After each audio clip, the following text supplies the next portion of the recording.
Hello and welcome to Model Mania, the show that is all about the passion for recreating the world in miniature. And there's no area in modelling that gets people more steamed up than the railway locomotive.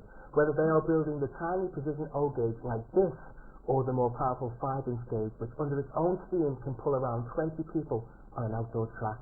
Now here to give us some basic metalwork techniques which will be invaluable to you, whatever scale you choose, is Malcolm Mitchell. Malcolm, nice to see you. Hi, Kevin. So what kind of distance are we looking at if you're going to be building the O-gauge or the 5-inch gauge? Well, if you're into the larger scale, like the 5-inch gauge you've got here, you've got to have some pretty serious kit at hand. You've got to have lathe, milling machine, even brazing equipment for the boiler, things like that. Seriously? But having said that, there are kits available now that actually bolt together with the parts already machined for you, and this is an example. But what we're going to have a look at today is the O-gauge X kit and the basic techniques we can use using ordinary hand tools to get one of these together. Lovely. That's coming up later. Also in the show, we'll be hopping on a miniature railway near Sheffield to meet George Wainwright, the talented engineer who admits he's got steam in his blood. And I'm going behind the scenes of the largest railway layout in Europe, finding out the tricks of the trade from the incredible model makers of Pendon. Malcolm, I can't believe that is all you need. Well, it's not everything I need, but it's everything I've got here for a particular task I'm going to do. I mean, you don't need anything as sophisticated as this lovely little drilling machine either.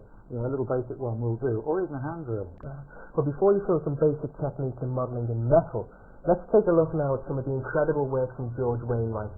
He is the chairman of the Society for Model and Experimental Engineers near Sheffield, and he is the true master of scaling down large beams.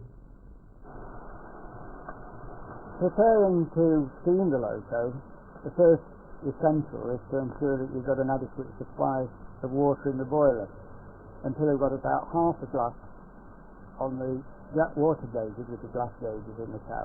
So you've got half the glass full of water. Then it's safe to lay a fire.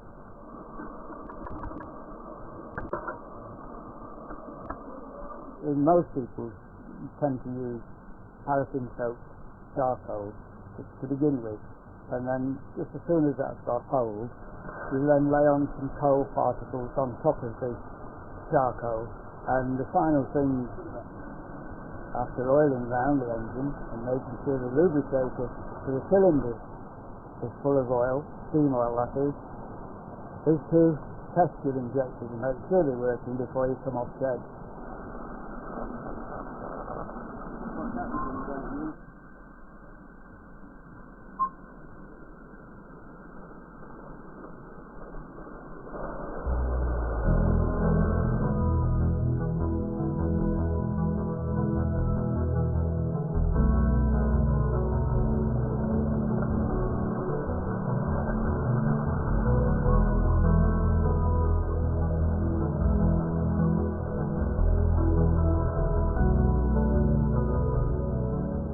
I have a red signal ahead.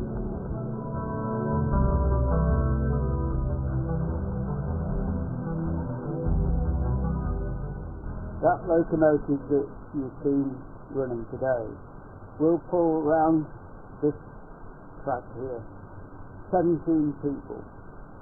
And when you think that some of the gradients are between 1 in 70 and 1 in 100, it just shows the amount of power that you can get from a locomotive driven by steam at this particular scale. It took George 6 years to build his model of a locomotive that was known as a crab. The full-size version started hauling passenger and goods trains on the London, Midland and Scottish Railway in the late 1920s.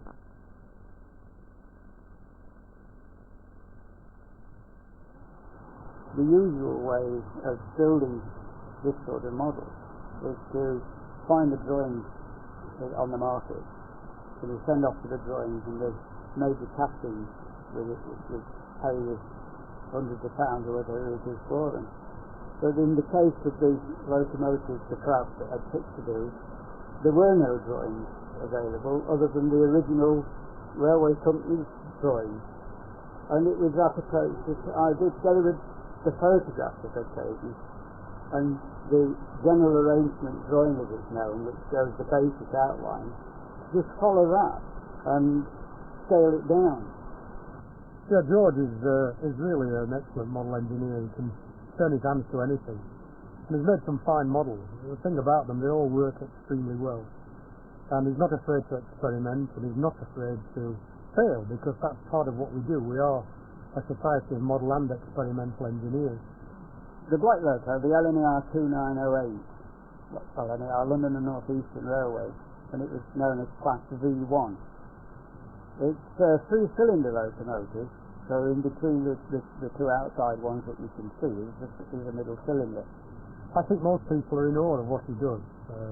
The power that he gets out of such small locomotives. And he insists in sticking with 5-inch gauge, if you like, which is, in my book, is too small for me. I like the 7 1/4 gauge. But George likes that size. It's small anyway, so it suits him. But I mean, he makes it work, and he makes it work extremely well. Well, you've got the road, Mick, but I have now. Right, off we go. Both of us together.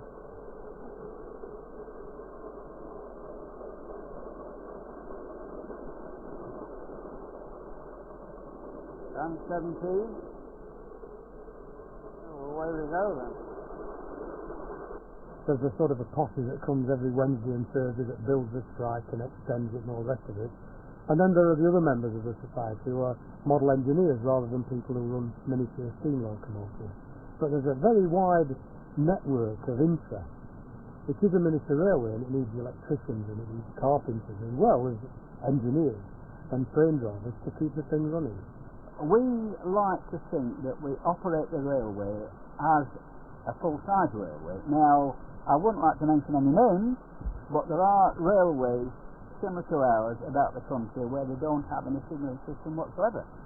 They just rely on driver observation, shall we say. In other words, you'll just follow the train in front and make sure you don't get too close to it. But we like to think that we operate a railway that is run to full-size requirements, shall we say. The satisfaction of having made something in your own workshop with your own hands, and it's performed in the way that we've seen it performed today, or even better when there's a full load behind it, is really what it gives me satisfaction, and I'm sure most other people as well. There are people who will build things and put them in glass cases, but the majority of true model engineers will build and run and get that sense of satisfaction. It's usually steam. You get steam in the blood and that's it.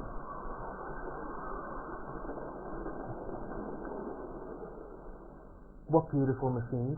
But before I can start building locos like George, Malcolm reckons I need to learn some basic metalwork techniques. Is that right, Malcolm? Absolutely, Terry. And you can't get more basic than using a file or drilling a hole. And this is what we'll just look at quickly. If you cut out a component from scratch using a saw, or even if you're using an X component from a kit, you have a fairly rough edge, and we want to screw that up. Really even from the kit, it might have a bit of you've got those little nibs left, if you remember, from cutting out the component. So we can use a method we call draw filing. And again, into the vise, using protection on the jaws if necessary. Make sure you use a flat file with a handle. Don't be tempted to use a file without a handle, because if it does jam, you can get injuries by the tang. You hold the file lightly at the end, firmly on the handle, and like a woodworker does with a wood plane, straight across there. A smooth single stroke up the whole length. Right. Not across the side of the side. Never, apart from the noise, it doesn't do anything. It makes a dent in the middle. So full length, and then you can take it out as a joiner does, and look down it, and you'll soon see if it's true or not. Well, that's a bit. No, fine. That's fine. And you can double check with the edge of a steel rule, which is always true, hopefully. Yeah.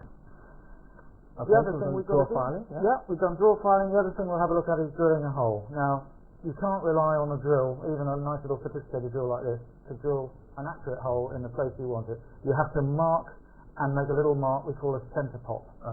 In other words, we made a little dent in exactly the right place that the tip of the drill can locate in. Right. And how would you go about finding the actual centre pop? Well, the best thing to do is mark the metal out we want to drill with a felt tip. Just cover the area where the hole's going to be. Right. Can it be any colour felt tip? Does it have to be That's glass? best because it shows up when you make the mark on it. Okay. You then grab the scriber and a square, and having measured using a ruler exactly where you want your hole to be, you just put your two intersecting marks So we go across. Sure. And then using either an automatic centre punch, which is okay for heavier stuff, but not so good for this because that makes quite a dent. So I've got a little miniature one here with just one little tap like that, and we've got our mark, and we're ready to go. Okay. If you'd like to switch on the drill, not forgetting the safety glasses, always, right? Okay, notice also, it's a tiny drill, so I'm holding this by hand. Anything bigger than that needs to be clamped together very, very securely. Okay.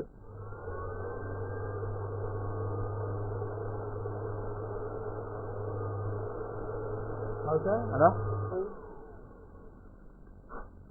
Yeah, perfect drill in the cross section where we wanted it. And we carry on marking any holes that we need until the job's finished.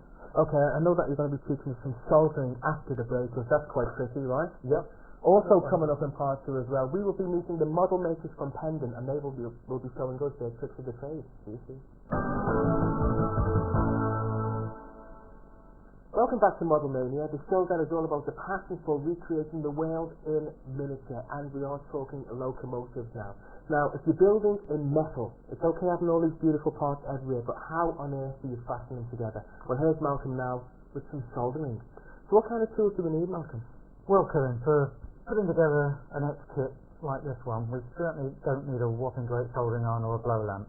What we need is 2 basic sizes, a 25 watt iron for the general construction work, and a smaller 18 watt iron I use here for the detail work. We also use a special solder. We don't use normal electrical solder. In fact, you should never use electrical solder on model work because it's got the flux as a powder inside it. Right. The resin melts and gets all over the surface of the model, which makes the paint come off. It just will not stick to it. Messy stuff, and it's much too high a melting point as well. The solder we use here melts at 145 degrees, which means that the model doesn't have to get too hot. Very important that, because if the model overheats and you get too much heat in one place, we get distortion, and it's impossible to get rid of it, and you ruin all your hard work. Right, okay, so I've got my kit already. Now, obviously, you're talking about soldering there. Probably would have lost me a bit there. Is there a manual? Is there anything that I could have that could reiterate those points? There's quite a few books out on ex-loco construction, actually, and it's worth getting hold of a copy of these, even if it's in your local library, or asking to get one, and reading up on the articles on soldering, and it gives you all the basics. Brilliant. So it's all very basic and straightforward. When you hear me for the first time, and it's all a lot of numbers and things. So again, it frightens a lot of people off, and but for reason it's so good. The other thing we use is an active flux. It's an acid flux which cleans the metal as it gets hot. So we don't, although in principle you don't have to clean it, you do anyway, because the whole idea is to get the metal as clean as possible. But this helps get rid of the last bit of residue, of oxides, things like that. So, if we're going to join, let's do a little example. I want to join this component to that. There's no reason why I do it, just for a demonstration anyway. We clean the brass using carborundum or one of these little fiberglass scratch pencils that you can get from electrical shops, DIY, this sort of thing. Is there a brilliant solder because they can get all into the absolutely, yeah. You can really clean, and it gets off all the marks. It gets down to the base metal, which is what we need for a good joint. You then take the top off the flux. Always keep the cap on that, and better still put some blue tack under it. A number of times I've knocked it over. It's not real. Good tip. Again, you're working in a tight area there. A little bit of flux there. Just run it along where the joint's going to be. Make sure the iron's hot. You don't need a special brush for that. An old paintbrush will do. An old paintbrush, but don't use it again after anything else. You'll be putting acid over it. Make sure you've got a goodly amount of solder on the tip there, and gently. How long did you hold that for? A few seconds? You can see it suddenly grey over. Yeah. And there's a really strong joint which isn't going to break. And you can see by the way it's flowed, we've got a good connection there. A good temperature melt of the solder as well. Okay, that's for your main construction solder. For little tiny details, we might need a different method because we don't want to heat up the whole model just to put on one little tiny thing, which you would do with a conventional soldering iron. So we use some of the latest technology, this little box of clips here, which is called a resistant soldering unit. The RSU, I probably remember it more. You're very yeah, the RSU. Yeah. And this is basically arc welding for solder. It's not exactly like that, but you've got a positive electrode and a negative electrode. The crocodile clip, which is the negative electrode, clips to the model, or you can put the model on a metal plate. As long as the electrode is attached to it, you tin the two surfaces to be joined together, and by tinning I mean you put a thin coat of solder using a conventional soldering iron on each of the two components. It might be a little lamp iron or something like that you want to put on here. Or you can use a solder paint, which is a liquid solder and flux mixed up. Just hold the component in place with that pointed end of the electrode with a little bit of flux underneath, and then just press the foot switch once until you see it melt. Lift it off, hold it there, and it's there. And I like that one. It's kept the heat very, very localized, so we haven't got that distortion problem again. That's absolutely brilliant. Okay. The resistance soldering The resistance wins every time. Okay. Thanks for the minute, Malcolm. Now, if paying attention to detail is the mark of a good modeller, then the people of the Pendon Museum in Oxfordshire must be the best in the country. Now, it's taken them 40 years to perfect the skill needed to recreate trains, villages and tracks. In fact, the whole swathe of countryside, right down to the finest detail. Take a look at this.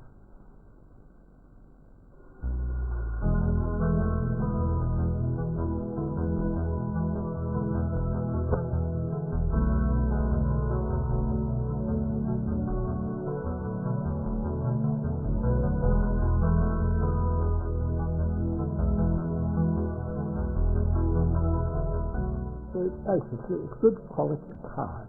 It's hand embossed, and the brickwork or stonework then is painted a mortar colour, and then you paint each brick or stone individually afterwards. I'm not sure how many actual bricks were on that one there. I imagine probably in the brick card it was probably around about between 8 and 10,000 bricks. One brick at a time, 8 to 10,000 bricks. Well, they do say about this. You don't have to be mad, but it does not help.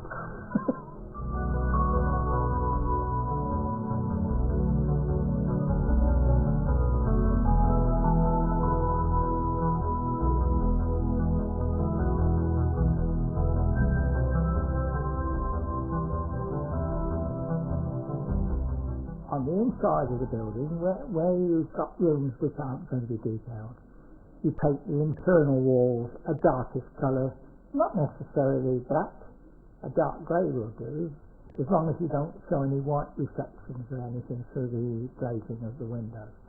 The rooms that are going to be detailed, you make them up as a separate little item, like this.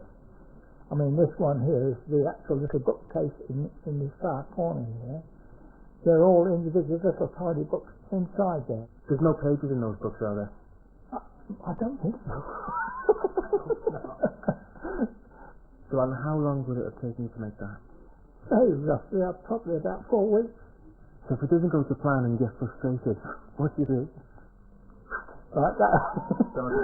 No. Well, oh yes, I have started on the one building I've done for the actual brickwork, the little office. I got the you might say, the 4 main walls all done up. I wasn't happy with it, so I perhaps left this as a sort of demonstration model.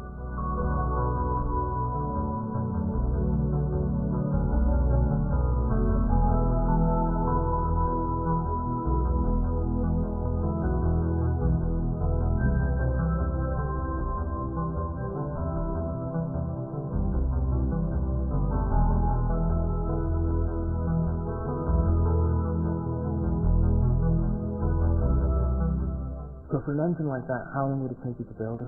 Roughly 250 hours, not all done at one time. Obviously, it's not possible to do that. Obviously, bigger engines take more time, smaller engines take less time. With a tender engine, you've got a tender to build, so that takes more time than building a tank engine, obviously. Where would you start? Always start with the chassis. The chassis of the locomotive is the most important part. It's the part that does the work. The rest of it is really all cosmetic. So Colin, talk us through the detail on the engine. Okay, basically there's a chassis which is 6 driving wheels, which the motor is fitted to the rear set of driving wheels. The rest of it plugs on the front. The cylinders and the bogie wheels all plug onto the front after the basic 06 OCS is completed. The tender and the body come afterwards. So in one given day, how many hours roughly? Approximately 5 hours. After that, it tends to get the detection on the eyes, the strain. I work night shift myself, so I need to sleep during the day anyway, so I tend to do my work when I come home from work. So what advice would you give somebody who wanted to start off? I would say start with a smaller kit, a tank engine. It's not going to give too much hassle, but buy a good quality kit, because then you've got instructions that are laid out in detail and will tell you how to do it step by step. One little solder, you can't go wrong. You got train set at home? No. What? I've got one here. That's a big train set you got here. That's right. What's the feeling like when you've completed an engine? Exhilarating. That all? Oh yeah.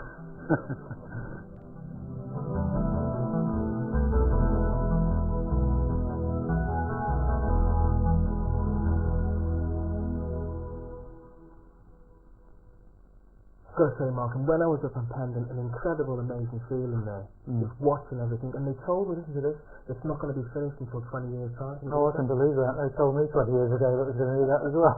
Really? Yeah. That was when you were a kid as well. When I was a kid, absolutely, yeah. So the last time you were up at Pendon, what was one of the things that stuck out in your mind? I think the biggest thing that sticks in your mind when you get there is the size of the project and the amount of detail. Yeah. You know, usually big models mean low detail. Yeah. Every little square inch of this thing is packed full of fantastic detail. It's absolutely stunning. Yeah, and not just the outside, the inside as well. Oh, absolutely. Yeah. Mark, thank you very much today for sharing your skills and giving us all your top tips. Thank you very much. And thank you for watching Model Mania. Now, if you like seeing the world in miniature, then this is for you. Who knows, next time, it could be a loco, it could be a plane, it could be a car, it could be a jet. See you next time on Model Mania. Bye. Bye.